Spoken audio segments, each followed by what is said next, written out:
Setelah didepaknya tim kepelatihan Patrick Kluivert dari kursi pelatih timnas Indonesia, suasana sepak bola tanah air belum benar-benar tenang. Justru sebaliknya, publik semakin dibuat geram dengan statement yang dilakukan oleh asisten Kluivert, Alex Pastoor, kepada media Belanda Ziggo Sport.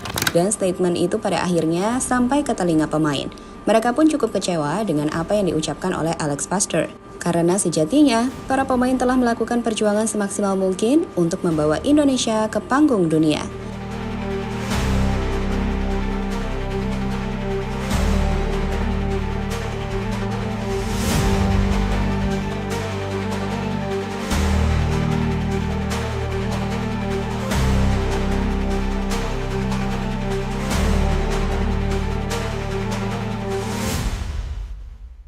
Ya, sejak awal, para pemain sebenarnya sudah bisa merasakan ada hal yang janggal ketika Patrick Kluivert dan timnya datang menggantikan Shin Tae-yong. Suasana tim langsung berubah. Meski begitu, mereka tetap profesional, tetap berjuang di lapangan, tapi bisa dilihat chemistry dan keceriaan itu seolah memudar.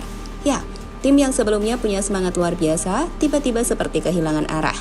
Dan kegagalan di ronde 4 jadi puncak dari semua kekacauan itu. Padahal skuad ini di atas kertas sangat kuat. Tapi ego dan keputusan yang salah arah membuat semuanya runtuh. Bagi publik, jelas Patrick Kluivert dan kawan-kawan jadi sasaran utama. Tapi Erick Thohir pun tak luput dari kritik keras. Karena publik menilai pemecatan Coach Shin adalah blunder besar yang tidak bisa dijustifikasi dengan alasan apapun.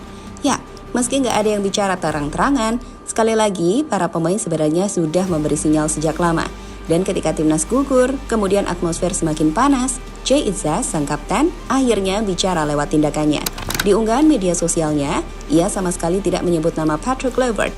Kelvin Verdong pun begitu. Ia menulis pesan ambigu, meminta publik untuk tidak langsung menghakimi Erick Thohir. Seolah ingin bilang ada hal lain yang tidak kalian tahu. Pun begitu dengan Joey Pelupessy. Kemudian ada juga pemain seperti Ivar Jenner ataupun Justin Hebner yang kita tahu juga bersuara lewat media sosialnya. Intinya, sebagian besar pemain timnas, kecuali yang baru-baru ya, kayak Miliano atau Mauro, udah tahu ada yang gak beres dan seolah udah nge-spill lewat sikap atau gesture. Tapi kitanya aja mungkin yang telat sadar.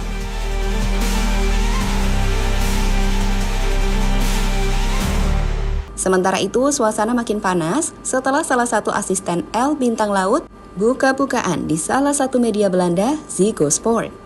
Dalam episode tersebut, ia hadir bersama nama-nama besar sepak bola Belanda seperti Wesley Sneijder, Marco van Basten, dan Rafael van der Vaart untuk membahas berbagai topik, termasuk pengalamannya sebagai bagian dari tim pelatih timnas Indonesia.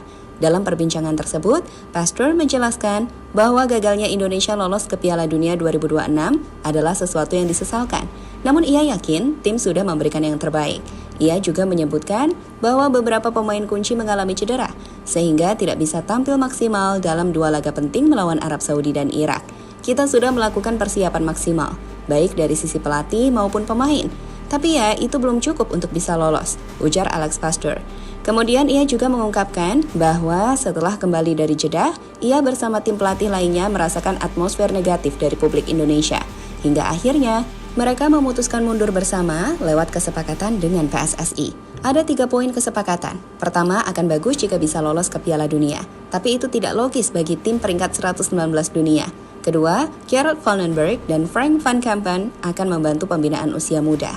Ketiga, kami ingin membantu mencari lebih banyak pemain kompetitif di Indonesia. Tentu saja ucapan Pastoor ini langsung bikin publik tanah air panas. Karena bagi banyak orang, itu bukan klarifikasi tapi pembenaran sepihak. Ya, melihat ini semua, menariknya, apa yang diucapkan Pastoor justru seperti sudah dibantah secara tidak langsung oleh para pemain sendiri lewat sikap dan komentar mereka di media sosial. Jay, Verdong, Hebner, Ivar, dan bahkan Tom Haye. Semuanya sejak awal sudah menunjukkan bahwa mereka tidak sepenuhnya setuju dengan keputusan pergantian pelatih. Dan dari pihak politik, Andre Rosiade pun ikut turun tangan. Melalui unggahannya, ia menilai bahwa komentar Pastoor itu memalukan. Andre bahkan menuding bahwa selama di Arab Saudi, tim pelatih sama sekali tidak pernah menjalankan simulasi taktik dan game plan. Tentu saja, ucapannya seperti membongkar borok yang selama ini ditutupi. Dan biar bagaimanapun, pihak federasi harus mengklarifikasi ini semua, supaya bola panasnya nggak semakin kemana-mana. Jelas dari segala ucapan Pastor, yang membuat publik makin heran, alasan dia tentang tidak logis lolos ke Piala Dunia dengan ranking 119, justru bertolak belakang dengan data dan performa sebelumnya. Ingat, di era Shin Tae-yong, Indonesia menutup 2024 di posisi ketiga klasmen ronde 3, cuma selisih 1 poin dari Australia. Bahkan kita pernah menahan imbang Australia 0-0, menang 2-0 dari Arab Saudi di GBK, dan imbang 1-1 di Jeddah. Lalu ketika gerbong Belanda masuk, performa menurun drastis. Jadi kalau katanya nggak logis buat lolos, justru nggak logis kalau tim yang tadinya stabil, tiba-tiba jeblok setelah pergantian pelatih. Dan kalau nggak logis, ya kenapa diambil? Lebih parahnya lagi, mereka meninggalkan Indonesia tanpa berpamitan ke publik, tanpa klarifikasi langsung, dan tanpa minta maaf. Dan begitu sampai Belanda, malah main lempar tanggung jawab, tanpa mengakui kalau mereka sendiri yang sebenarnya nggak mampu.